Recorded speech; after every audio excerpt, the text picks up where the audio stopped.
Okay, I was your make bigger enemy. To be offended or frightened of everything. So you've become like the sort of Tony Scarface of podcasting.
Good morning, everyone. Welcome to the morning show. Happy Wednesday. Good to see you all again. Do me a favor and head on over to patreon.com/Pantelis. Find yourself a plan that works for you. Subscribe and get yourself access to exclusive content. And while you're at it, follow this YouTube page. Subscribe. Help this community grow. Like every morning, I'm joined by the legend himself, Ted Bird. What is sir? Legend, you say? Legend, I say. You say that, do you? I'll take it. Our producer, Inspector Gadget. I'm Inspector. It's true, eh? I'm Inspector Gay. He just needs the hat. Just that. I walk around making sure there's no gays around in the area. Oh. I am Poseidon.com, the Poseidon69 on all social media platforms. Follow that guy, please. Make him happy. And welcome back. We missed you last week. Sorry about that. It happens. But we're here this week. That was my fault. You were sick. Yeah. You know what it was? It was... Go into detail about what? Gonorrhea. Yeah, ugly detail. No, it was... I go to Costco and I get, every once in a while, if I want to treat myself, I get Costco Kirkland cashew clusters. Yeah. And it's...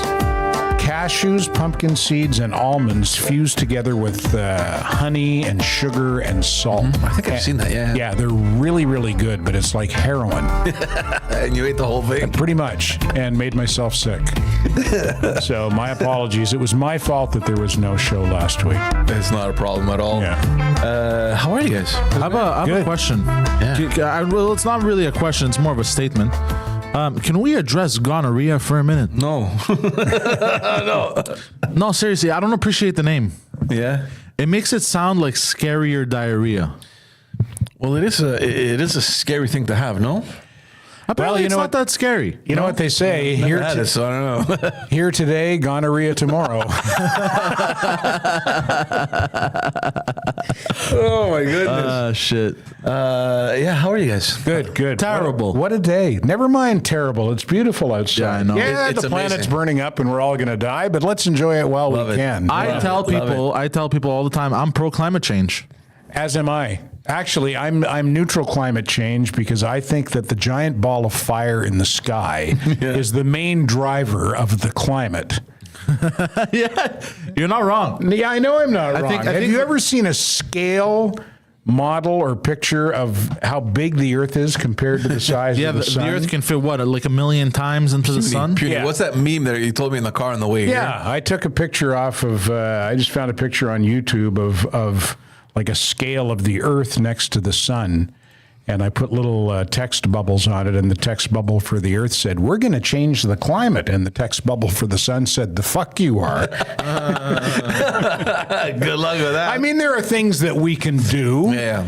you know, to make sure that we have a cleaner and more sustainable environment. But I think ultimately So- the sun calls the shots. So you can fit 1.3 million planet Earths inside of the sun. There you go.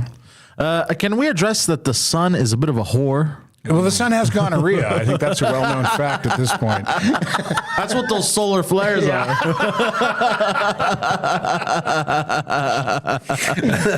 Oh, Christ. Didn't take this long to go off the rails, did it? Oh my goodness. Yeah. If we were ever a serious podcast, we're not now. Yeah. And then they talked about the sun having gonorrhea. I think they were drunk. That early in the morning. Good God. Yeah. Speaking of serious shows, in case you missed it, brand new episode of Standing By, the Terry and Ted podcast, aired this morning at 7 a.m. I heard on the car on the way to you your listened? place. Every morning. That's what I listen to on Wednesdays since nice. I have time to kill. Did you see my orange T-shirt? No, I guess not. You were I was listening because you to it. were I was driving. listening. Yeah. I had on my orange. But I saw the pictures you put up there. Yeah, the Chester. Cheeto. Chester. What is it? Chester. Cheetah. The cheetah for Cheetos. Whatever yeah. happened? They don't do those commercials anymore, eh? With People Chester don't care Cheetah anymore. Is there even any cartoons on Saturday mornings now? I don't even know. That's a great question. When I was a kid, it was the Bugs Bunny Roadrunner show. That was the highlight. Yeah. It was all day. It was starting at like 7 in the morning, all the way up until 3, 4 in the afternoon. Yeah. What were the big cartoons when you were a kid? Because you're like 20 years younger than me. Yeah, I'm trying to remember. I don't know because we were always out and about. So, but there was the Bugs Bunny. Yeah. I remember that. There was Teenage Mutant Ninja Turtles. What else was there? Captain Planet. Was Captain Planet on Saturdays? I don't know. He's another 10 years younger than you. So. I had Dragon Ball Z, Jimmy Tutu. I had Fairly Odd Parents, These are cartoons? SpongeBob. Yeah. SpongeBob, yeah. What else? What else did I have? Hey Arnold. Yeah. But these aren't all Saturday morning cartoons. These are spread throughout the day, are they not? I guess. Yeah. You guys know Ren and Stimpy? Yeah, I never watched it though. Oh my yeah. God, that was a good cartoon. Yeah. So funny, yeah. It's so wrong. Like the guys who did Ren and Stimpy were obviously smoking some excellent hash. It was really, really funny. I don't know what I did, and I guess I watched too many Family Guy clips. Right. And every time I'm on, I think Instagram or Twitter, I can't remember, I keep getting them. And that cartoon, I'm surprised. It's on the air. It's ridiculous the shit they do on that cartoon. Yeah, what they get away with. Oh, my God. It must be a case of money talks.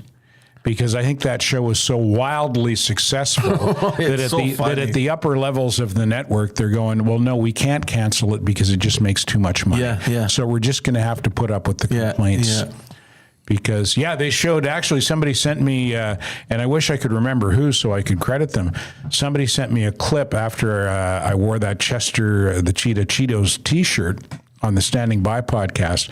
Somebody sent me a clip from the Family Guy, and it was Chester the Cheetah, and he's sitting in a shitty, dirty apartment, and he's cutting up rails of Cheetos cheese dust and snorting them, and listening to Rush, and he goes, "Yeah, fucking Neil Peart, the greatest fucking drummer ever." It's such a you're stuck in the 80s. Yeah. Yeah, and Seth MacFarlane, He's the funniest. is so funny and so so doesn't give a fuck, and some of his comedy is so off color and so offensive, and yet he's one of these Hollywood liberals. Like he's one of these guys who, if you do it, God forbid that you do anything to offend him, he'll go out of his way to offend you. Yeah. But don't, if you do anything that But offends... he's also very below the radar. I don't feel like he's out there that much. Maybe Is less he? so than he was. Maybe, I don't know. Yeah. At some point, I remember he was the fucking talk of the town. He hosted the Oscars, no? Or what did he host? Yeah, he had hosted something. one or 2 years Yeah. straight. He had done that. But he's unbelievable. Isn't he the one that did Ted, the movie with Mark Wahlberg and the bear? And I think there's a sequel. If there's not, or there two, I has think been a there's sequel. two. There you Yeah. go. Yeah. The second one, I'm not so sure I liked it. The first one was fucking hilarious. Yeah. The first one was just unbelievable. I think there's a series, no, with Ted or something like that. I can't remember. But these guys smoke. I don't know. They wake up in the morning, they smoke some good shit, and they go into the writing room. Yeah. There's no way you come up with shit like that just by being normal. There's no way. You don't think? You think they're smoking a big fatty? Oh my God, yeah. Yeah. For sure. Well, he's another guy who's he can do whatever he wants. We were talking about Ricky Gervais on the drive into the studio today, and how he does some stuff that you wonder, how does he get away with it? But again, money talks. Those guys are so phenomenally successful. They draw such a huge audience, and they've got don't give a fuck money. Yeah. They can say whatever they want. They don't give a fuck. What are you going to do? If they get canceled, they've got, I don't think they're cancelable. That's the thing. That's why they don't care, because they're like, what are you going to do? You cannot cancel. Yeah. And even if you did, they've got so much money in the bank, it doesn't matter to them. Yeah. Yeah.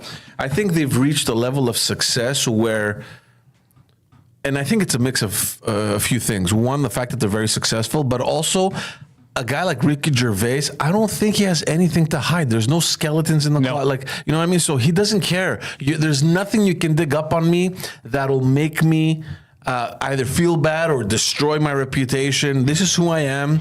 I'm fucking clean. There's no hidden agenda. There's nothing I've done in the past that can come out and haunt me. So like when you reach that level where your conscience is clean and you're doing things because you want to, and this is who I am, and look at the result. People follow me, they like me, they enjoy what I do, they're always there for me. You can do whatever you want. And if you don't like it, don't watch. Don't consume his material if you don't like it. Fuck off. To the point where this guy went to the Golden Globes, and I think he's the best host. Yeah. He's the best host. And he doesn't care. Right to their face, he took the piss out of the Hollywood A-list. In their face. Right in their face. And it was beautiful to watch them squirm. Yeah, year after year. Yeah. And it's become, well, he doesn't host them anymore, but back in the day, it became part of the joke where he's like, I don't care. It's the last time I'm here anyway. You're not going to bring me back. He probably knew that they were, and he was just doing the joke anyway. But he's just at that level of giving shit. I'm assuming he wasn't on the Puff Diddy freak off party guest list. That is going on with can I that address story, how you man? said Every single day, there's more and more stuff. I've been hearing a lot more about Jennifer Lopez and some shit that's about to come out, and I don't know, man. Or Jennifer Lopez, but also Beyonce and Jay-Z. But I love the way Ted said P. Diddy. He said it like such an old man. What's that thing there with Puff Diddy? His name is? Well, I am an old man.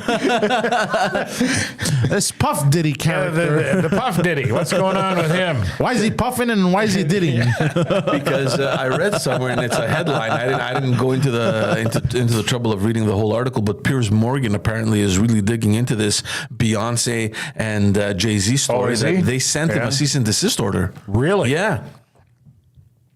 So, Well, the information has been slow in coming out. Like, there's lots of chatter, but not a whole lot that's definitive.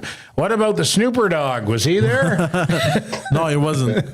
No? But speaking of Snoop Dogg is one of the guys along with 50 Cent that have been making fun of P. Diddy for the longest time. Not 50 Cent. 50 Cent? Even I know that. 50 Cent. Yeah. 50 Cent. They've been making fun of him? They've been making fun Represent 50 Cent. Is that the whole...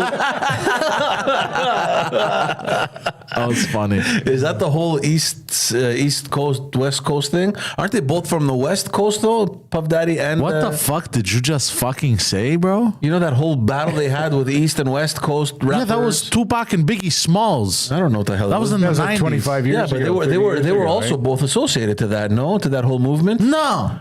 Snoop Dogg, yeah. Yeah. Well, him too. No, but Puff Daddy too. Wasn't Yeah, Puff he Daddy was. with Biggie? P. Diddy was East Coast. Puff Daddy was East Coast. Okay. Yeah. Okay. So why are you telling me what the fuck am I talking about? You just confirmed exactly what I was saying. No, I thought you were talking about 50 Cent. No. Because you said about what's his name, Snoop Dogg and Snoop Doggy Dogg, D-O-double-G. and 50 Cent.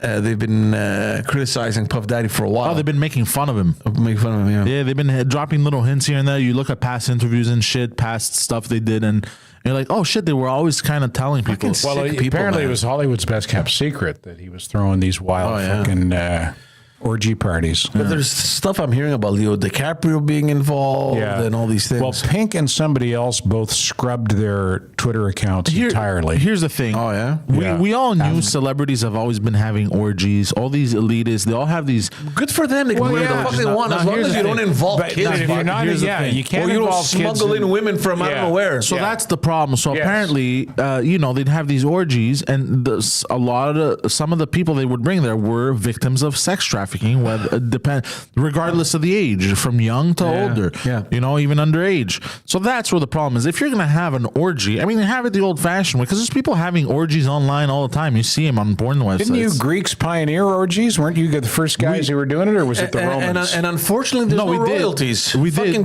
Greeks aren't making any money off that. I think the Greek government should come out and say, listen, it's about time that you guys pay your due. We did all the architecture orgies around the world, these orgies happening in Hollywood. Come on, pay up, son. To be That's honest, our bit, man. to be honest, it's probably the Egyptians that started the orgies. That's why they built the pyramids. They said it was like, oh, it aligns with Orion's belt, blah, blah, blah. It's all for fucking this and that. But really, it was just to have massive orgies in the pyramids. Speaking of the pyramids, I started watching last night Ancient Apocalypse on Netflix. It's with... it's this journalist who has been for decades now looking into these archaeological sites and questioning the credibility of archaeologists who don't want to accept the fact that there may have been other civilizations that started way before what we learned in school. Right. What's his name? Hancock. He's been on Joe Rogan several times. So does he think civilizations from other worlds? No. Well, we don't know, but he doesn't know because there's certain things that are inexplicable, like how the hell did they build these things, right? But the pyramids. Well, not only the pyramids, but even before the pyramids, I just saw the first episode of season 1 last night, and he started in South America. I think in Mexico or where, I can't remember where it was. Anyway. Sorry, in Indonesia, on Java, the island of Java. Yeah. And then the second episode, I think he goes to Mexico, and there's signs of civilization, and the stuff that they found dates back to 10,000 BC, like pre-Aztec, pre-Incan, exactly, sort of thing, exactly. Pre-civilization as we know it today. Yeah. We learned in school that everything started in Mesopotamia, right? Right. Yeah, and then you had the Egyptians. They evolved to the Greeks, Romans, etc. Before that was basically cavemen. Yeah, let's say, or there was the Ice Age, or I don't know what the hell, I don't remember. But this guy's argument is that no, there's something way before that, and there's signs of advanced civilization that existed before. It did not start in Egypt. They're not the first ones that have created these monstrosities of these buildings. And there's signs that other civilizations existed before that were equally, if not as more advanced. And it's fascinating. And I'm only on episode 2. What's it called? Ancient Apocalypse. And where is it? On Netflix. Okay. Yeah. You canceled your subscription, didn't you? You're telling me. Yeah. You know what really fucked me up when I was a kid? Planet of the Apes. I've never watched Planet of the Apes. Planet of the Apes came out when I was 10 years old. Yeah. And the plot was I think it was 3 of them, guys, astronauts. They go to outer space and there's an accident and they crash. And when they come to, they're on a planet where apes are in charge, like fucking apes on horseback wearing military uniforms with guns. And the humans are sort of like the wild animals, and the apes hunt them and capture them and enslave them. This is the original, with Charlton Heston.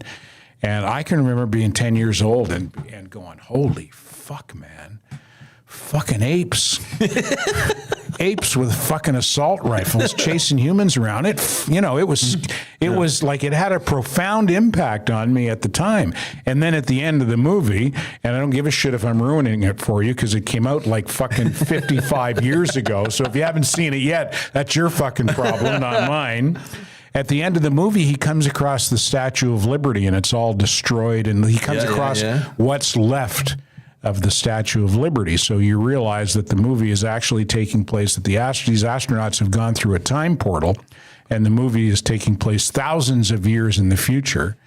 And the Earth has evolved in such a way that now it's like reversed. The apes are in charge, and the people are the apes now. Yeah. Yeah, I just remember it having a really profound impact on me. And I'd have to watch it again. If I watched it again, I might go, holy fuck, man. That's really corny. That's really fucking cheesy. Because it was 1969. I'd love to watch those movies. I've never watched any Planet of the Apes. Another movie I watched that involved time travel that was really cool and could probably be done better today because with the effects they have today. It came out in 1980. It was called The Final Countdown. Okay. And it was about the nuclear-powered aircraft carrier USS Nimitz. And it goes through an electrical storm in the Pacific Ocean. And when the storm finishes, they're listening to, like they're having trouble getting in contact with their base, and they're listening to radio chatter, and they figure out from the radio chatter that they've gone through a time portal, and it's December 6th, 1941, the day before the attack on Pearl Harbor. And say they know what's going to happen. And they're in a position with their nuclear-powered aircraft carrier to intercept the Japanese task force that's about to attack Pearl Harbor and destroy it. And so the dilemma is, do we do this and alter the course of history, or do we just let history take its natural course? Exactly, yeah. Wow. So as it turns out, they don't have to make the choice because another electrical storm comes up and they go back through the time portal and come back to modern times. But in the meantime, there are a couple of scenes where these F-14s get in dogfights with old school propeller Japanese Zeros and blow them out of the sky. And the Japanese pilots are like, what the fuck, man? This isn't fair. The fuck is this? We didn't know this. This isn't what I signed up for. Oh my God. But it's an interesting story, you know, the moral dilemma that they're presented with. You know, we know where we are. We know what's about to happen. What do we do about it? Yeah. Yeah. And ultimately, the choice is taken away from them. And again, I've ruined the ending for you, but that movie came out 44 years ago, so too fucking bad. Yeah. It's your problem. If you haven't seen but it. It's interesting. The Final What's it called Countdown. again? It's the Final Countdown. Yeah. Yeah. It stars Kirk Douglas, Michael Douglas's father. Yeah. Kirk. He was amazing. Yeah. I love that guy. Yeah. Loved him. Guys, I just got this alert, and we weren't planning on talking about this, but Valerie Plante is about to give a press conference at 11:30 in about an hour, where she's expected to announce that she will not seek re-election. Oh, good news. This is there's no more information. Is that a surprise? Has that been rumored? Has there been speculation about whether she would run again? How long has she been mayor now? Well, 8 years, because 8 years? For real? She's done 2 mandates. Yeah. So 8 years. But there's no further information, and that's weird, eh? Yeah, because a couple of days ago, I remember in another press conference, they questioned her, and she was confident that she was going to run for another mandate. So I'm curious to know what went on there. Are there any heirs apparent? In her administration, there could be, yeah. The problem is in the opposition for Ensemble Montréal. I think that's what they're called, Ensemble Montréal. Again, the election is far away. I mean, it's in a year from now, but they're struggling to find leaders over there. Is Sterling Downey still involved in her administration? Yeah. Do you think Sterling would That's make the a good coolest mayor? name, no? Yeah, and he's the coolest guy too. Yeah. I like Sterling a lot. He's a businessman. He had a shop or something. What did he do, this guy? I'm not too sure, and I don't know a lot about his politics, but I know him. He looks cool. Yeah, he looks like out of a magazine. He's a hipster. Yeah. He looks like a hipster. But he looks like he has he looks like he's out of that one of those Harry Rosen magazines, the clothing for men. Yeah, where he's he has a also big white beard. Yeah, I think he joined the Black Watch. He's a military reservist, and I think he signed up at like 50 years of age. Oh wow! Yeah, but he's in good shape. He takes really good care of himself. He's very fit, and he's a nice guy, and he's a cool guy. He might make an interesting mayor, and I think he probably leans left politically. He probably would carry on a lot of the initiatives that she has started, like making it more, making the city more eco-friendly, more bike lanes, more pedestrian, close down streets to traffic and make it pedestrian and bike friendly, which I'm not necessarily on board with. no. I think it's and maybe this is just me being an old guy pining for the past, but St. Catherine Street certainly isn't what it used to be. Disgusting. It's ridiculous. I don't go to I don't go.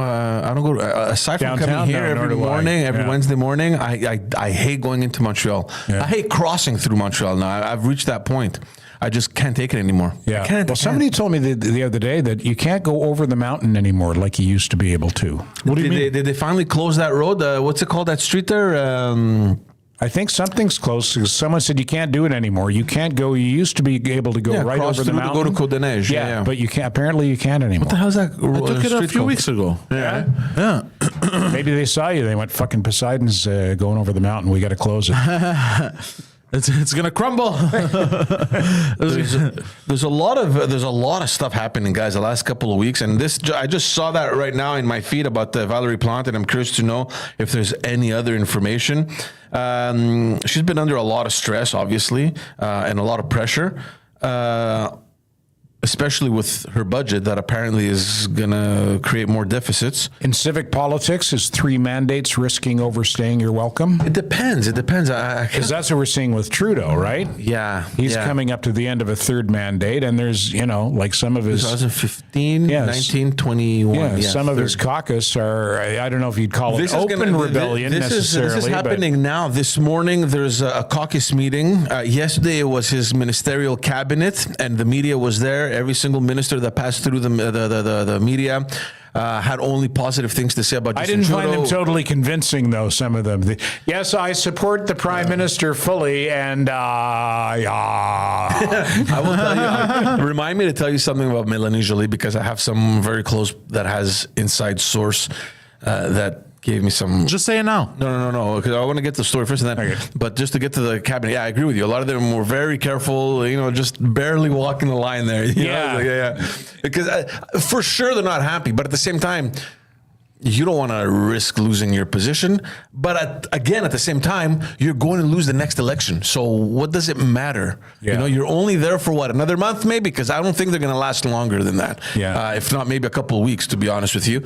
Or maybe even, there was an article I read last night, that is suspecting Trudeau to prorogue Parliament tomorrow, Thursday. So proroguing Parliament means you stop, you close it. It's on lockdown. So everything that is happening right now stops. The Parliament stops functioning. And then when you come back, it's like starting a new legislature. So you need a speech from the throne, from the Governor General. So it's kind of like a new government going into place. Yeah. Harper had done it. Justin, I think, did it already twice. It's stupid because like you're stopping democracy, quote unquote. And the reason for him to do that, I don't know. I'm guessing that he doesn't want to have this pressure. He doesn't want his caucus to either revolt or leave and sit as independents. I don't know. So stopping Parliament, everything is on pause. They go on break. There's the Christmas thing, and he's probably going to get prepared to either run a next campaign or resign. I don't know. If I was him or I was one of his advisors, I would say, listen, you've had a great run. You've been elected 3 times. The writing's on the wall. Yeah. There are rumblings in your caucus that they're not happy with you. The polls, the public opinion polls and voter intention polls, all indications are you're going to get wiped out clobbered. in the next election. Resign resign gracefully. Say, listen, I'm really grateful that I was elected 3 times and to have had the opportunity to serve as the Prime Minister of this country for all these years. What a great honor it's been for me. I hope that I've done some good. Like, he has an opportunity to show a little humility, but I don't know if he's got that in him. It's exactly what I was going to say.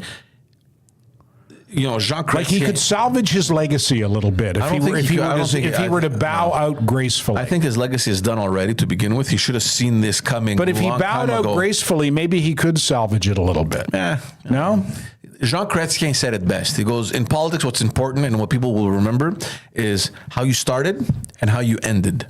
The middle part, people get confused. Then end with some humility and grace. It doesn't matter because it's your ending. So your ending story is going to be you bowing out like his dad. say whatever you want about his father. Everyone remembers that walk on the snow, right? Where they forced him out. He came back. They brought him back after. They realized that John Turner wasn't cut out for the job. But Did he come back after the walk in the snow? Yeah. He did, eh? Yeah, he resigned. He I left. thought the walk in the snow was his final act. No. I think that was John Turner took over, and then he came back after that. But that's what he's remembered for. That it was a bad ending. And I think Justin has reached that point where there's nothing much else you can do, man. You're not going to win the next election. I don't see how in the next couple of months you can paint Poilievre so badly, so negatively. No, it's not going to that you're going to have the upper hand. I don't see that. Your caucus is revolting. Apparently, there's a letter of over 30. I've been told that my caucus is revolting. Sorry. This is why they don't have me on the news channels on their and now on their panels. Let's go to our. Let's check in with Ted Bird, the podcaster. My caucus has been called revolting. Vassy. Let's head on over to Ottawa for our Parliament correspondent. Yeah. It's me. But fuck this place, bro. So there's apparently a letter, and this has been they've been leaking this for about a week now, maybe more, that there's over 30 of his MPs that have signed a letter requesting him to stand down and to step aside. And do you know if they're all backbenchers, or does this Most of them, include some most of cabinet them. members as well? No, there is no cabinet ministers, at least none that have come out publicly. Right. If that happens, it's done. It's over. If any of your cabinet ministers tell you it's time to leave, it's bad. But what has happened, I'll just to note this out, to note this, several of his cabinet ministers have resigned. Like Pablo Rodriguez, who stepped aside. He sits as an independent now because he's in the race for the Liberal Party of Quebec. And there were 4 cabinet ministers last week that said that they're not going to present themselves in the next election. But they're not saying that he needs to leave. They're just resigning. So it's not that bad. It would be bad, for example, imagine like a Mélanie Joly or a Chrystia Freeland or a Philippe François Champagne. One of his really high profile. Yeah, saying, look, Justin, I think it's time for our leader to step down and for the good of the party. There was actually Jean Chrétien's former chief of staff, I forget his name, who came out, I think Monday. There was an article on Monday. Hold on, I sent it to us, right? Here it is. I forget his name. Let me get his name quick. Eddie Goldenberg, that's what it is. Eddie Goldenberg. So Eddie Goldenberg comes out. What a great name that is. It's like, you for sure you're not failing with a name like that. This was published on October 18. When was October? It was last week. It sounds like a suit maker. Is that an Eddie Goldenberg that you're wearing? It is, as a matter of fact. So he came out publicly. He wrote a letter. He wrote an article. Can't remember if it was in the Golden Mail. In the Globe and Mail. Yeah. But anyway, and he said that Justin Trudeau needs to resign. And he specified 3 reasons. And one of the reasons was that we've reached a situation where if Trudeau stays on board, the negative effect it'll have on the party is going to be disastrous for the party itself to rebuild in the future and have a standing chance like in the next election. So not only are you going to get wiped out in the election, you're going to destroy the your party's party, chances of rebuilding effectively, which I've been telling you for years on this show also. When I've been telling you that they have glorified Justin Trudeau so much. And we got to give him credit. He's the one that brought back the party from the dead. Like the party before, after Stéphane Dion and Michael Ignatieff was destroyed. There was no money. It was horrible. He brought back the party in terms of branding. He did miracles with this. And he's won 3 elections in a row. You can't argue with results. So he's done, but the argument that I'm hearing and reading is that he built this party it's Justin Trudeau's Liberal Party. So it's a cult. You know what I mean? Basically. The members fucking love him. Yeah. They kiss the floor he walks on. He's God to these people. And I've seen this personally. Yeah. And I've always told them, and I've even said it here, the minute that Justin Trudeau is gone, whether he leaves on his own or whether he loses, that party is going to have a huge problem finding someone that they could quote unquote measure up to Justin Trudeau, because to their eyes, Justin Trudeau is God, right? And that's bad. It's a bad situation to be in. So I don't know what's going to happen. I've been saying on our podcast, on Politiquement Parlant, I think it's 3 weeks ago in our episode, we were talking with Salim on what options Justin Trudeau has now. And one of the options that we spoke about was actually this, him proroguing Parliament. But I was convinced that if he prorogues Parliament, he can't come back and run the election. Like, you can't prorogue Parliament for no reason and then come back in February as if nothing happened. Okay, let's get back into business. Like, you can't do that. So unless he's that much of an egoist, where he's going to say like, "Fuck this shit, I got to put these guys in order," and if Parliament continues and there's public attention and all this focus, a negative focus on me, it's gonna hurt me. So let's stop this shit and come back in February, brand new, fresh. I'll have all the time in the world to get these guys, put them in line. If not, get rid of them and put new people in for the next election. He could do that. But for me, the way I see it, proroguing Parliament for no reason and then coming back to run a campaign it's the weirdest thing for me. So we'll see what happens. It's bad strategy, bad electoral strategy. I don't understand. Well, why would you do that? You're proroguing Parliament for what now exactly? Because things don't function? Well, the reason they don't function is because you're not doing well. So what are you going to, like, I don't understand. The problem is you, right? So I don't know what he's going to do. If the article is right on its observation that by Thursday we're proroguing Parliament, I guess, stand by tomorrow and we'll see what happens. This morning, there's that caucus meeting where apparently these MPs are going to present the letter to Justin Trudeau. I don't know what's going to happen. I don't know what he's prepared. I don't know if he's planning on calming them down, or maybe he's going to walk in and say, guys, fuck off, I'm going to resign. Just give us, let us go through this month. There's a couple bills that are expected to pass, like the dental care and all that stuff. And the reason why I'm saying this, and we're going back to that friend of mine, he told me that he has a source, and he goes, I'm putting this source to the test, because 3 weeks ago, that source told him that Mélanie Joly was planning on putting that organization on the terrorist list. Saifuddin, the guys that were burning flags. Samidoun, Samidoun. And he goes, yeah. Another famous designer. Is that a Samidoun? It is, as a matter of fact. It's my Samidoun man bag. Yeah. So he went and told him, look, by next week they're gonna put them on the terrorist list, and he's like, interesting. And he goes, I'm curious to see if that's gonna happen, because if that happens, there's something else that he told me that is. I'm like, well, what did he tell you? Well, he goes, well, first he said that they're gonna include Samidoun on the terrorist list, and then the other thing he said is that she's preparing to run to overthrow Justin Trudeau and to run in the leadership of the Liberal Party of Canada. I've heard it wouldn't be the first time she overthrew him. So I don't know, and it's funny because ever since he told me that, I've been following her. She's been she's increased her presence in the French media. But that, let's say, the excuses that she had to justify the move she made by making Samidoun a terrorist organization. But last week she was all over the place. She was doing rounds like crazy all over the media, everywhere, English and French media. I'm like, that's interesting. So I'm curious to see what's going to happen this week or the next. If Justin Trudeau resigns and then suddenly you have Mélanie Joly throwing her name in the race, then that is one credible source, and it's been something that's been in the works for weeks now to get Justin Trudeau to step aside. And it wouldn't surprise me if these ministers are maybe even behind that wave of getting MPs to revolt and to get Justin Trudeau to step aside. Because you have to understand something. This has to be an accelerated process. If we're going into an election either before Christmas or in the beginning of the new year, assuming that Justin Trudeau prorogues Parliament, theoretically it would close. There's a Christmas break. They usually come back in February. So let's say they come back in February and the new leader of the Liberal Party, who would be the tentative prime minister, mind you, would walk straight to the Governor General's house and call an election.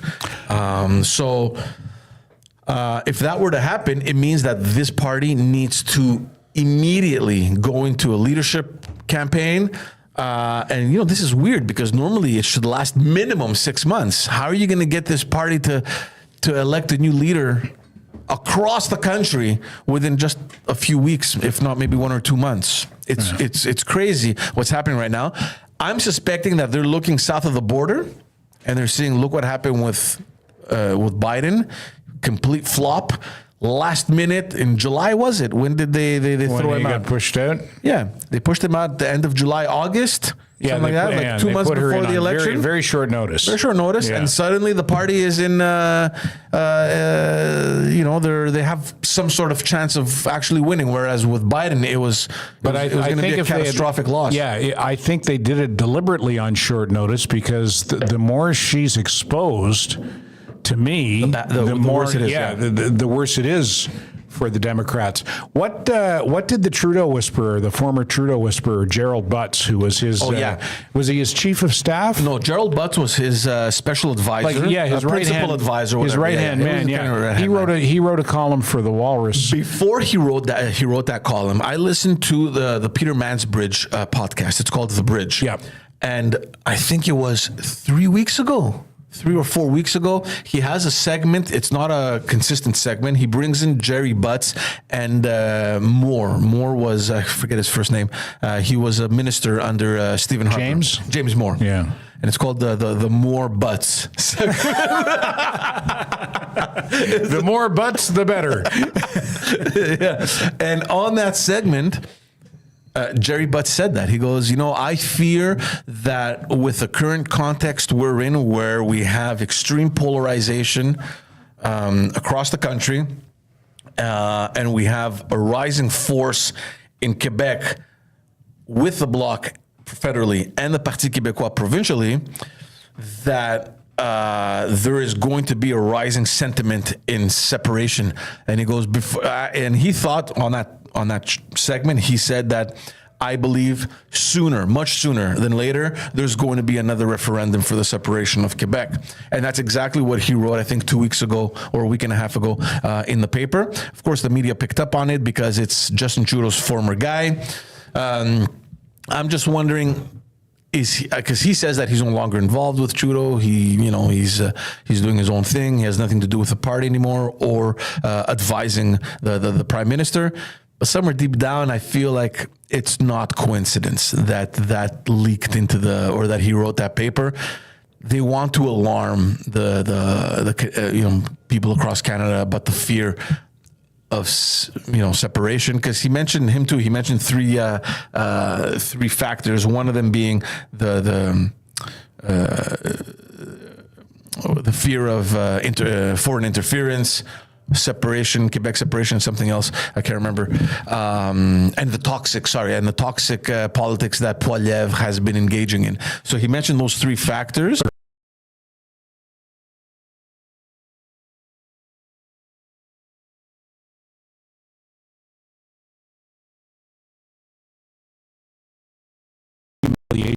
They need something like the rejection of the Meech Lake Accord, which led up to the second referendum. Yeah.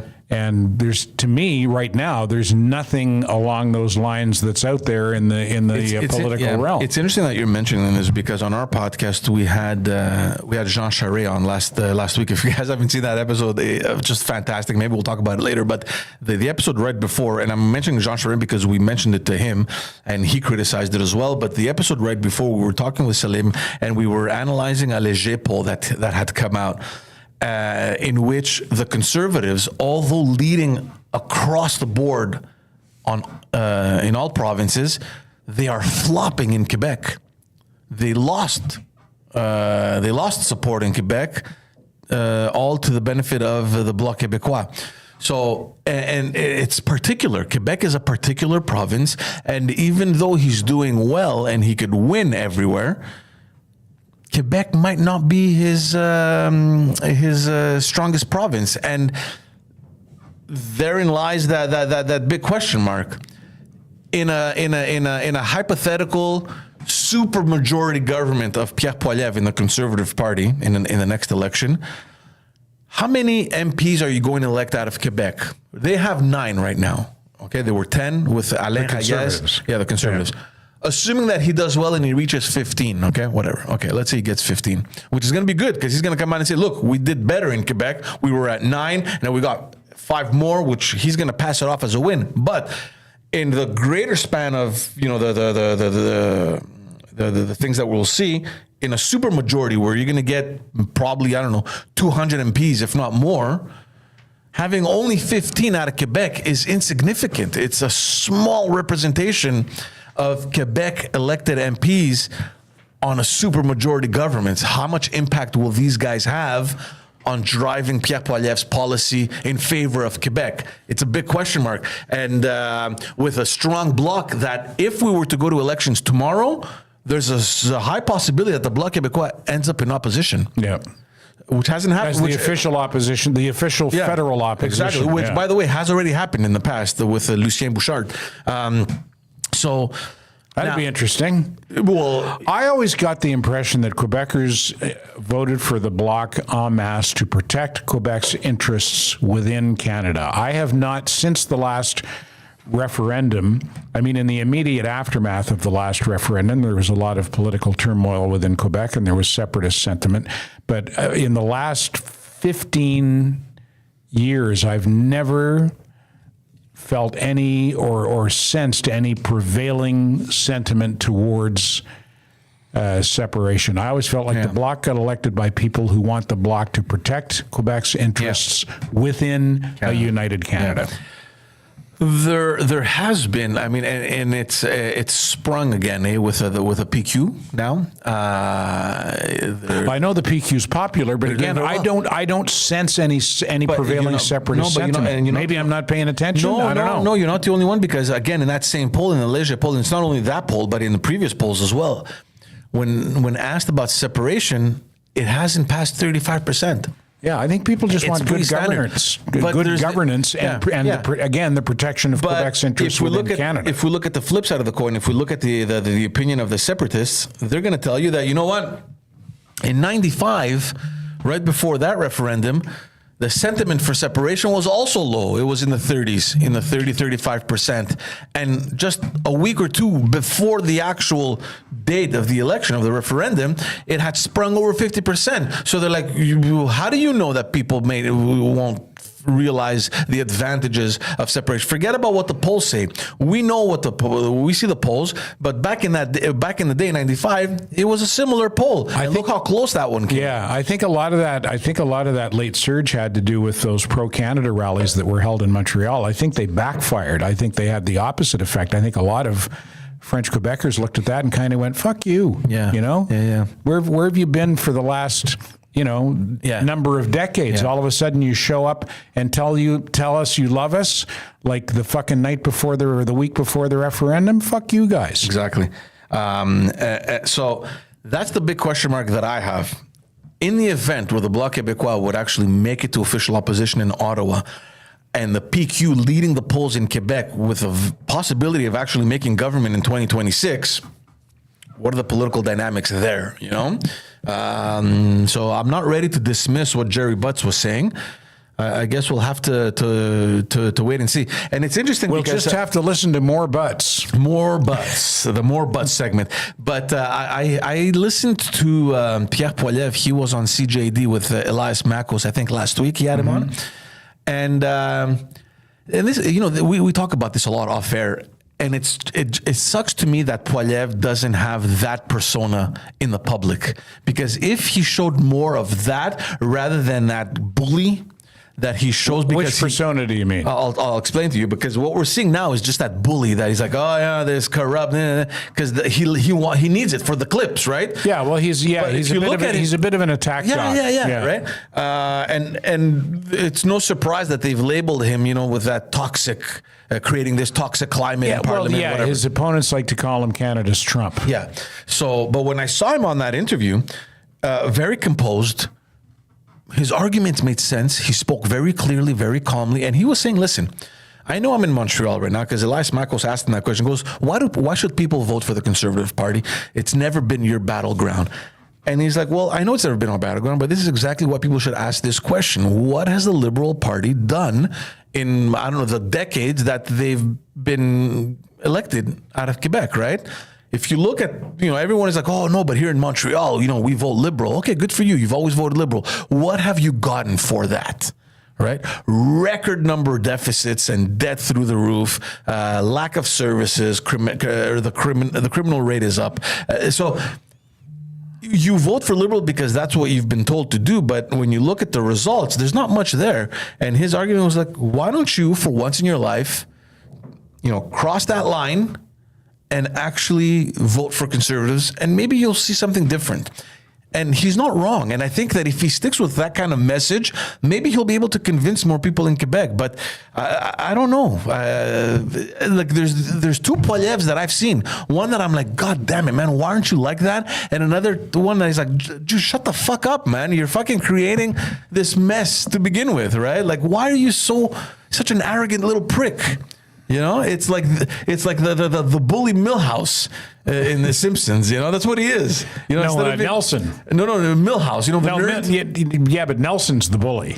Nelson is the bully. Yeah. That guy. Yeah. No, but because now he ditched the glasses. But before he used to wear glasses. Oh, he looked. Yeah. He was Milhouse. He looked like Milhouse. Yeah, but the bully version of the Milhouse. Yeah. So I don't know. It's going to be very interesting. And like we've said 2 weeks ago, nothing is happening in Parliament. Nothing like the Conservatives have brought forth a privilege issue. So it's a parliamentary privilege issue that you can bring, and you debate on it. And nothing can function in Parliament until that debate is done. And they're filibustering it every day. They're like, we're going to make amendments to this point, and then they debate it, and then the next day they come and like, that more, we're going to bring another amendment, and they're just delaying, and nothing is happening in Parliament because of that. So the Parliament is completely dysfunctional right now.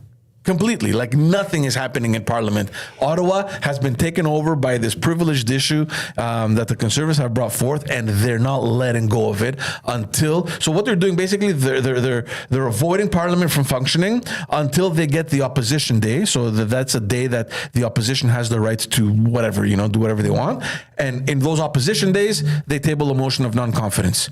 If they vote against it, well, they go back to the MP privileged issue, and they block Parliament until they get another opposition day, and they're going to bring back the motion of. So this is a stupid game that they're playing, and that's why I think that the Parliament can't function anymore. I'm convinced that Justin will prorogue. The question is he going to prorogue and resign, or prorogue and come back for an election in February? I don't know. That's pretty much where we're at. I want to talk about the American campaign. I want to talk about Trump doing the McDonald's thing, where he put on the McDonald's apron, and he was the fry guy and the drive-through guy. Now apparently it was all doing? Yeah. Here you go, compliments of Trump. Have a good day. It was all set up. Yeah, if it was it was all staged. Yeah. And apparently the people who went through the drive-through were actors. But they were screened by Secret Service. They selected people. Yeah. It's like you like let's say you like Justin Trudeau. You're a member. You're like, hey, bring your family. Go through the drive-through. We're doing an operation. But the point of the exercise was to poke fun at Kamala, because she has claimed that she worked at McDonald's. There's no proof that she ever worked at McDonald's. McDonald's hasn't confirmed that she ever worked at McDonald's. If I was gonna lie on my resume, I'd go astronaut or special forces. Yeah. Not fry cook at McDonald's. Well, because you're going after the working class. Don't forget. Yes. So, well, she was raised in a middle class family. No, you weren't. You lived up the hill in Westmount, and your parents are both PhDs. Don't give me that bullshit. But he did it basically to take the piss out of her, right? Think about it for a second. An election campaign in the U.S. is next level. Okay, we don't know what it's like here in Canada. Yeah. Okay, we're talking about right now. I think I saw this the other day. They have spent billions with a B on campaign expenses. Billions. We'll never. Like both parties. We will never comprehend that in Canada. Yeah. Billions of dollars. Like the amount of our deficit is what they spend on a campaign. It's ridiculous. So. The fact that this guy is willing to take an entire day off his campaign to poke fun at his opponent is, for me, it's what are you doing? We just lost a whole day in our campaign, and you put an apron on. Him. It's so him. Yeah, exactly. And getting pictures of himself at the drive-through window with the apron on and the big shit-eating grin on his face. And I thought it was hilarious, and I thought good for him for taking the piss out of her the way he did. And then his opponents would look at the same picture and go, there he is at his next job after he loses the election. So it worked for everybody, you know? I just love because they took some sound bites from that, and he's looking around to the employees like, I like this job. This is a great job, and I can do this job forever.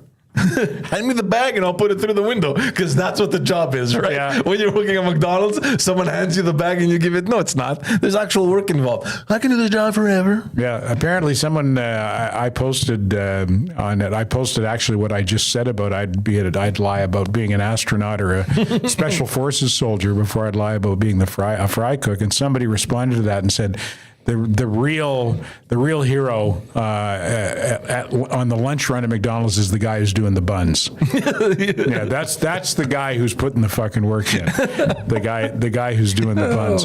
But I thought it was a great PR stunt for him. Yeah. I don't know if it's going to win him or lose him any votes, but I just thought it was such a great PR stunt, and just.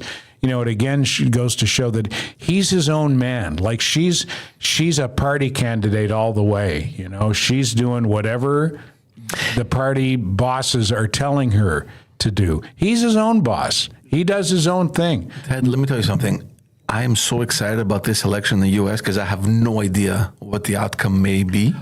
And I have a question for you along those lines. But I think it's going to be a nail-biting kind of like, oh my God, what's happening? It's going to be close. I think he's going to win in a landslide. Really? I do. I really do.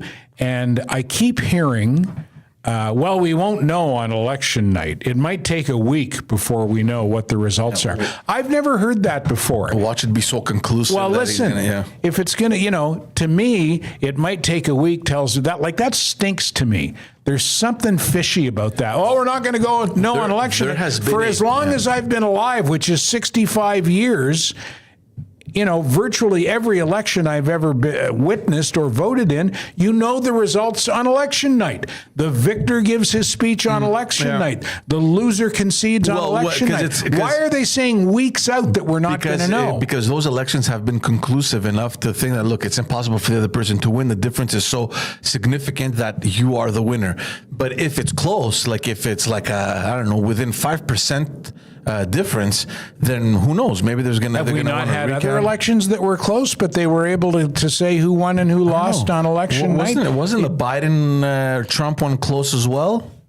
Yeah, well, I remember going to bed that night thinking, holy shit, he's going to win again. And then I woke up the next morning. What? He lost? Like the big change was in the middle of the night, which stunk. Let me tell you what I want. I want an election, and I don't have a horse in this race, but whoever wins, I wish they win with a considerable difference, because I just want this cycle to end where no, it's fake, you cheated, no, you cheated. That has to end. It has to end, man. We got to get back to serious politics and we spoke about this when we discussed the vice presidential debate, where it was an example and they shed some hope and civility again in politics in the U.S., where they respect each other mutually and congratulate the winner and serve the office of the president. That's what I want in the U.S. And I think that's what the world is expecting of the U.S., right? They've become a fucking circus. Yeah. It's been a circus. So I want, whether it's her or whether it's him, I just want it to be significant enough for the other side to actually this time around acknowledge the defeat, and so we could just move on. And I've been speaking to some people in my circles. They're thinking that, like you said, he's going to clobber her. And what we saw last time around, where the Republicans kind of, quote unquote, revolted against the result, it's going to be much worse with these fucking left-wing hipsters. It's going to be much worse. Well, I don't know. And I hope it isn't, but I don't know how anyone can look at her and listen to her and with any amount of intellectual honesty consider her to be a serious candidate. They're going to be on Rogan, I think, this week. Well, he's going to be. I know that. I don't know about her. But it's all everything she says, it's all word salad. And she sounds like she's half in the bag or just did hot knives half the time. I mean, say what you will about Trump, but for better or for worse, he's a decision maker and a leader. She just fucking churns out word salad. And that guy, Tim Walz, I can't imagine putting him a heartbeat away from the, like he's as bad or worse than she is. Trump is Trump. He's Trump. Trump is Trump. But we already know he was in office for 4 years, and the world didn't go to shit, right? As a matter of fact, there were fewer wars than there are now. And I really think that J.D. Vance is capable and has great potential as a leader and a statesman. I just don't think that, to look at both sides. It's a good balance. You have a fucking crazy idiot, but the guy that his VP candidate, at least from what we saw in the debate, seems poised. He absolutely is. I just think, and I'm a get a haircut, get a real job conservative. And so, that's the way I lean. I lean to the right, and I would rather see Trump and Vance win than Harris and Walz, because I just, I think that they're just Democratic Party establishment puppets. Whereas Trump is his own man, and Vance has terrific potential, I think. What's interesting? And I think most Americans must see that. I don't know how they can't, if they're paying attention, I don't know how they can't not see that. And that's why I think that, and unless he gets fucked over, I think he's going to win in a landslide. Yeah. I just wonder, and I don't know, because I don't follow that closely the stats, and I don't know the game on the ground either in the U.S., but I wonder how big that segment is of undecided voters in the U.S., because I think they're both, we understand there's polarization, right? And there's Democrats that would never in their life vote for a Republican, and there's Republicans that would never vote for liberals, and then there's that middle ground where it could go both ways. And I saw a clip the other day where Kamala Harris was campaigning with Dick Cheney's daughter, who was number 3 in the Republican Party. Yeah. She was up there, and she's highly respected. She hates Trump. And she was out campaigning with Kamala Harris, and I think they were campaigning with women. It was a group of women, and she was like, listen, you don't have to tell anyone who you voted for. Behind the curtain, you could do whatever you want. So they're going after Republican women, right? The Republican women votes. And, if your husband asks you, you don't need to tell him, or you can lie if you want. Just vote, the way you want to vote. So I don't know what numbers and what stats they have in order to be going after that demographic, but maybe there's a percentage of the Republican vote that just doesn't want Trump and that would consider voting Democrat. I don't know. It's going to be interesting. It's going to be. I have a feeling it's going to be close, but also deep down, I wish that it isn't close. Whichever side wins, I wish it's decisive, so that hopefully, so that we don't get this cycle bogged down ends. in that. Yeah. Yeah. Did you watch any of the clips from the Al Smith dinner that they have in Washington? No, I didn't. Jim Gaffigan was the comedian. Jim Gaffigan. Was it funny? Was the host. It was very funny. Yeah. And Trump got off. She didn't show up.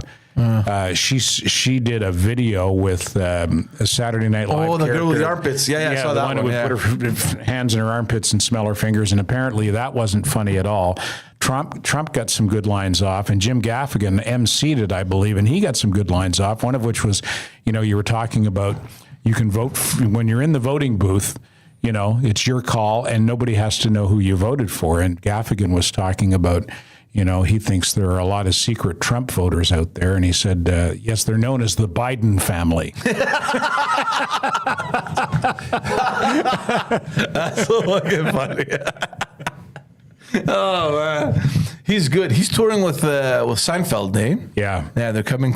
He's hilarious, Gaffigan. Yeah, he's a real, he's a polished old pro of comedy. I want to talk, because you mentioned that in the topics that you want to discuss. It's the 10th anniversary of that horrible thing that happened on Parliament Hill. Well, 2 things happened 10 years ago this week. One was the killing of Nathan Cirillo, who was the Canadian military reservist who was standing guard at the National War Memorial. Yeah. And he was shot to death by a deranged gunman. And I think 2 days before that, Patrice Vincent, another Canadian military member, was killed in a I think it was like an they ran him over with a car. It was run over with a car.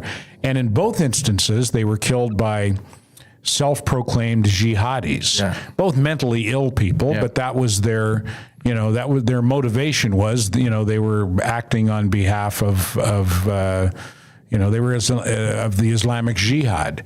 And, it was nice to see as much commemoration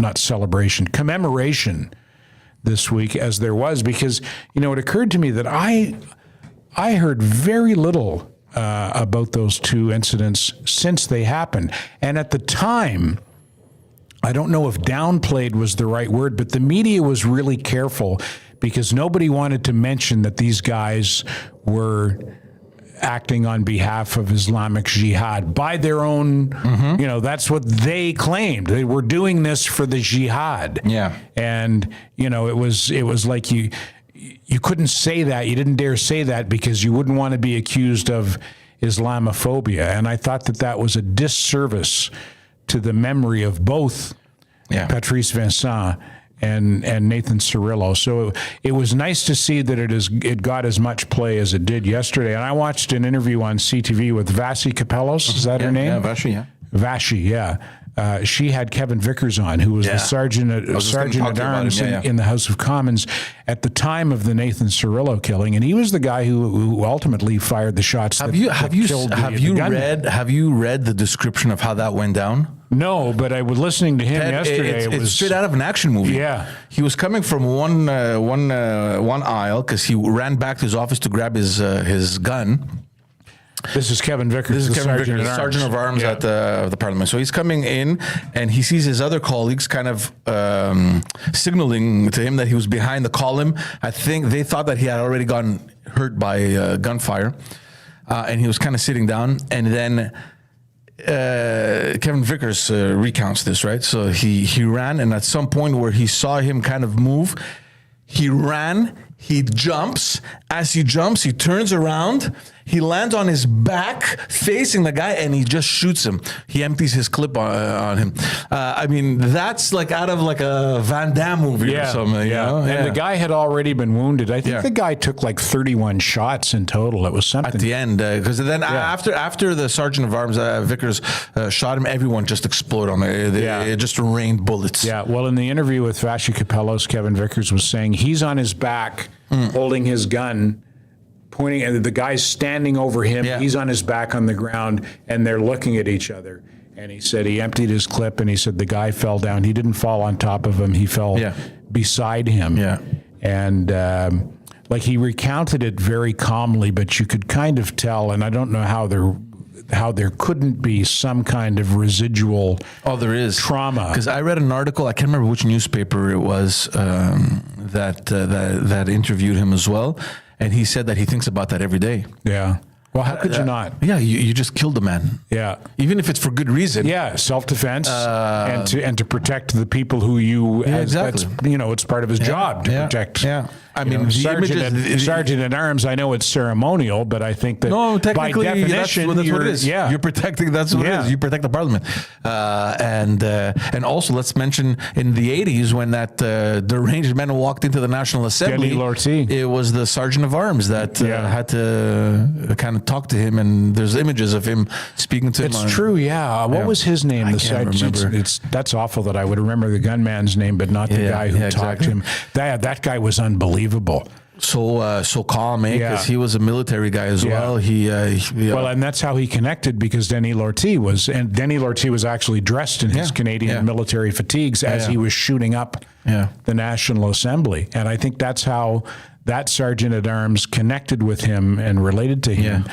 And he actually talked him into surrendering, if I recall, right? Yeah. And he ended up in prison, I believe. I don't know if he's still alive in prison or... I don't know. Yeah, if he is, he's been in there for a long time. For sure. But ever since that day, I mean, you can't, because back then the Parliament of Quebec was open to, you can just walk into the Parliament. It was the people's Parliament, right? You can just walk in, go stand, watch, listen. Now there's security everywhere. You got to... Can you look that up, Poseidon? Yes. Denis Lortie.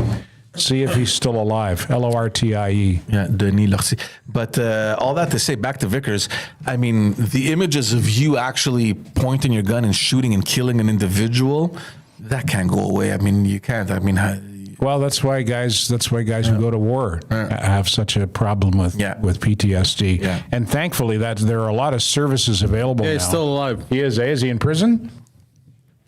Because there were people killed in that incident, were there not? I think so, yeah. Yeah. But yeah, there are a lot of organizations today that provide services to help. He was granted full parole in '96. So I think Wow. So he was only in prison for, I think that occurred in 10 years? '83. Yeah. I think that happened in '83. yes, 13 years he was in prison. Yeah. There are a lot of services today for military Oh no, personnel. 87. What did he It say? happened in 87? Yeah. 87. Okay. Oh no, 85. Sorry. Jesus Christ. I hear 85. Do I hear 86? 83 going on to 87. Hey, so no, 85. So you come back. What were you saying? How many people did he kill? I'm not sure. weren't that many, I think, It will be in the, but some people died. Yeah, I'm pretty sure. But I think some of them got injured as well. Yeah. He came in there with like a submachine gun and shot the joint up. No, I was saying that there are a lot of services available today for military personnel and former military personnel, who served in active combat and who come back with, as you say, you don't forget that kind of thing, right? That stays with you and it can haunt you, and it does. And I can remember when I was a kid, I'm old enough to remember, I grew up around guys who served in World War II. And back then, PTSD was known as... He killed 3 and injured 13. Sorry. There you go. Back then, in the 1960s and 70s, PTSD was known as Dad doesn't like to talk about the war. If Dad didn't like to talk about the war, that meant he had PTSD. And I knew veterans who would talk about it and who knew that I was interested in it. It's always been an interest of mine, World War II history. And I knew veterans who knew that I was interested. So they would talk to me and they would tell me the stories. I knew a guy who landed on D-Day, Mike Sheehy. Oh, yeah. He landed on D-Day. He was with the tank regiment, the Fort Garry Horse. And they went in with they went in support of the North Shore Regiment from New Brunswick, like first wave. And I remember him telling me, he said, I remember like looking out through the slits in the tank and thinking, fuck man, I'm glad I'm in this tank. Because those guys, those infantry guys have no protection and they're getting cut to pieces. At the same time, a tank would be a priority target. For the German, the bigger German guns. And Mike fought in Normandy for a number of weeks until his tank got hit, and he had the lower half of one leg blown off and was fitted with a prosthetic, was shipped home and fitted with a prosthetic, and for the rest of his life was the first guy on his feet if a woman walked into the room. Right, the guy with only one leg. Woman walked into the room, because that was that generation, right? A woman walks in the room, you stand up. Right. And that was Mike. Another guy was from St. Lambert, Oakle Stewart, Royal Canadian Artillery, and he went in on D-Day. And we called him up. I called him up one day. I was looking for someone to interview on Show'em about D-Day, or maybe it was CJD. I forget which radio station I was at. Someone suggested Oakle Stewart. They said, I landed on D-Day. Call Oakle. He's a good interview. And he was kind of a go-to guy for media over the years, because he was very proud of his service and very active in remembrance. And so I got his phone number and I called him up, and this was back in the late 90s, early 2000s, when everyone still had answering machines, right? So I got Oakle's answering machine, and I said, "Hi, Oakle, it's Ted Bird calling. I work for such and such a radio station. Get you into the studio and interview you on the anniversary of D-Day." And he called me back the next day and got my answering machine. I wasn't home. So I got home and I turn on my messages and I hear, "Yes, Mr. Bird, this is Oakle Stewart. I understand you wanted to speak to me about World War II, which I won with the help of others." So, have you kept that message? No. Oh, I would have kept that tape. It's long gone. And Oakle passed away a few years ago, but... Which I won with the help of others. He was such a character and a real ladies' man too. He well into his 80s. He still loved the ladies. I was married at the time to a very attractive woman, and we went to the St. Andrew's Ball one night, and Oakle was there, and he was quite delighted with my wife at the time. Kissed her hand and said to her, "I love the ladies." And he was in his early to mid 80s at the time, eh? And he was still charming the ladies. Oakle so Stewart. funny. Yeah, That's so God good. love him. Let's talk about sports, man. You're a baseball fan. I can't watch baseball for the life of me. But I like the game, but the sport lost me a long time ago. And I know that the Yankees and the Dodgers are in the World Series. Is that and it's something big for baseball? It's a time-honored rivalry. Right. I was thinking about this actually this morning. Christ George is going to want to talk about the baseball. I don't know much about today's Yankees and Dodgers, but I do know that back when the Dodgers were still in Brooklyn, it was the greatest sports, not just baseball rivalry, but maybe the greatest sports rivalry, the Yankees and the Dodgers. And they would almost every year meet in the World Series, and the Yankees always dominated. I think the Dodgers won in 1955, and that was their big breakthrough. But I remember my parents got married in 55 or 56, and for their honeymoon, my dad took my mom to New York to see the Yankees and the Dodgers. That's funny. Yeah, but she was just happy to go, right? sure. 'Cause, yeah, she's a new bride. She loves her husband, and this is what he wants to do. That's so funny. So she kept him happy. She went to Ebbets Field. Did they go? No, was it Ebbets Field where the Dodgers played? Yeah. The Dodgers played at Ebbets Field, the Yankees played at Yankee Stadium, and the Giants were still in New York before they moved to San Francisco, and they played at the Polo Grounds. So New York had 3 Major League Baseball teams at the time. This was before the Mets came along. They had the Giants, who moved to San Francisco, the Dodgers, who moved to Los Angeles, and the Yankees, who stayed in New York. Yeah, but it's a great traditional rivalry, Yankees and Dodgers, and now it's but like they have that Japanese guy, no? The Dodgers? Yeah, Shohei Ohtani. Shohei Ohtani, who's hands down the best player in baseball. He's never won the World Series. He's not. This No, is his I don't. first attempt? Yeah, I think this might be his first time in Wouldn't it be the great World if he won? Series. Yeah. Not only is he the best hitter in baseball, he's a great pitcher as well. Yeah. But he didn't pitch this year because he underwent what's called Tommy John surgery, which is elbow surgery that a lot of pitchers undergo. And if you undergo Tommy John, it means your arm has been pretty fucked up, and it's a long recovery process. So the Dodgers apparently decided, okay, he's not going to pitch this year. He's just going to hit. I think he's the first guy to hit 50 home runs and steal 50 bases in a single season. That's so funny. That's incredible. He's an amazing baseball player. And he's a big guy, too, which Japanese players normally aren't. Yeah. You know, they're normally smaller guys. Like Ichiro Suzuki, I think, would have been the first big Japanese star in the major leagues as a hitter. He was not a big guy. They've had pitchers who've come in. Hideo Nomo pitched for the Dodgers. He was a great pitcher. Fernando Valenzuela died. He was a Dodgers legend, legendary Los Angeles Dodgers pitcher, and then became the color commentator on their Spanish language broadcasts, which are huge. Right. I mean, in Southern California, there's a huge Hispanic community, and they love the Dodgers. And he was the color commentator for over 20 years, I believe. He passed away yesterday. I'm not sure. I think diabetes. It might have been complications from diabetes. He was only 63 years old. Oh, wow. And beloved in the in the baseball community at large, but particularly within the Los Angeles Dodgers family and the community of Dodgers fans, especially their Hispanic fans. Very, very sad, very young. I know when I was a younger man, I thought 63 was old, but now I'm 65, and I know that 63 is not old. It's young. It's too young. You know what I've also noticed? That generation looks younger than what 60-year-olds used to look back in the day as well, or unless it's my perception. But I think people, you see someone like you don't look 65. Yeah, well, I eat well, and I exercise regularly, and you do those two things, and you're gonna, eventually age catches up with you, but you can stave it off for a while. And Valenzuela actually looked better in retirement. When he was a pitcher, he was kind of fat. He was overweight.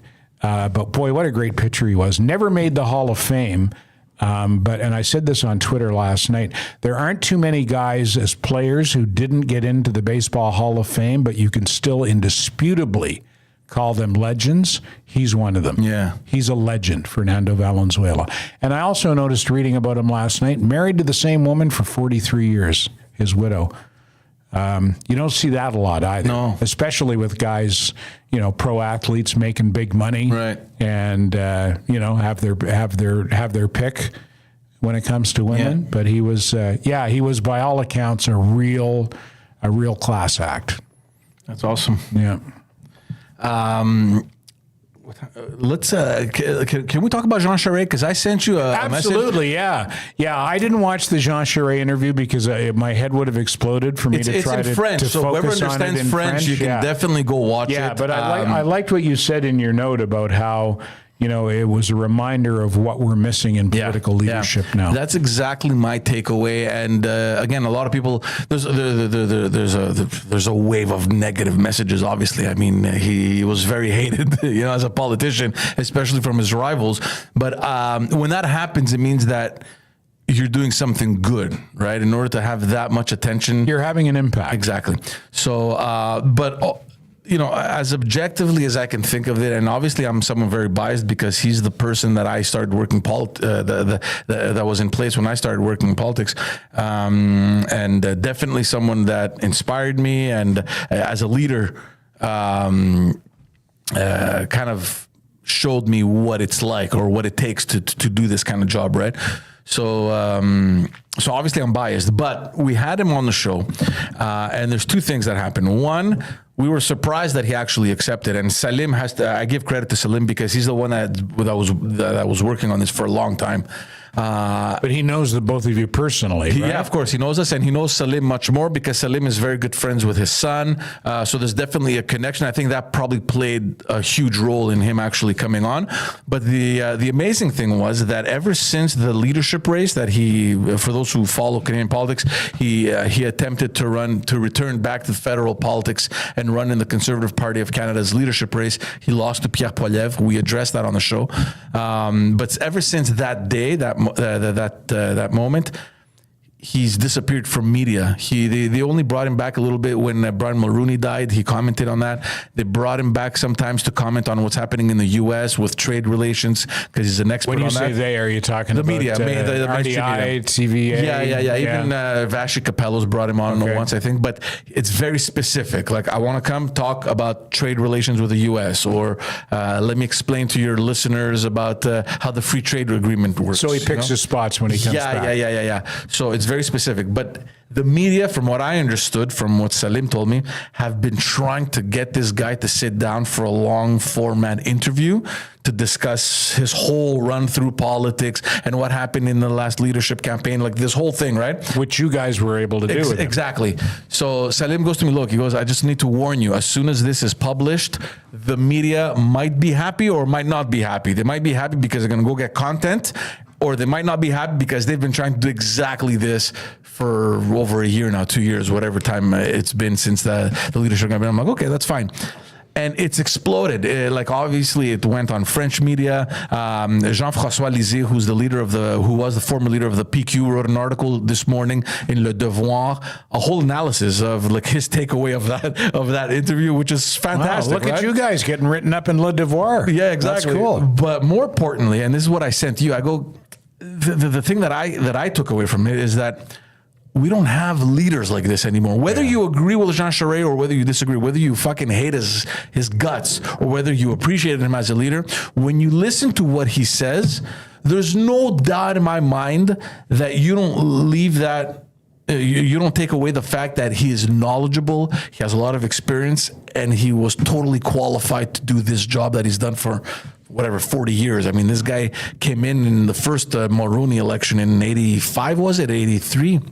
84. 84? Yeah. And he was only 26 years old, 25. He was a young man. Yeah. And he lasted all the way until 2012. He had a huge span, right, of consistently getting elected and serving the public. So, first of all, he's just sharp. I mean, he's not old. Charest's not old, but it's just, he knows his stuff so well. He is a excellent communicator, and I'm listening to this guy talk to us and explain all these things, and we had a lot of some challenging questions as well. And the only thing that I could think about, even at that moment and even now when I look back at it, I'm like, who the hell do we have today in politics that can match that, without diminishing everyone that's doing politics right now? I mean, you're looking at our leaders, whether it's, Legault or whether it's Justin Trudeau or take any other premier in any other province.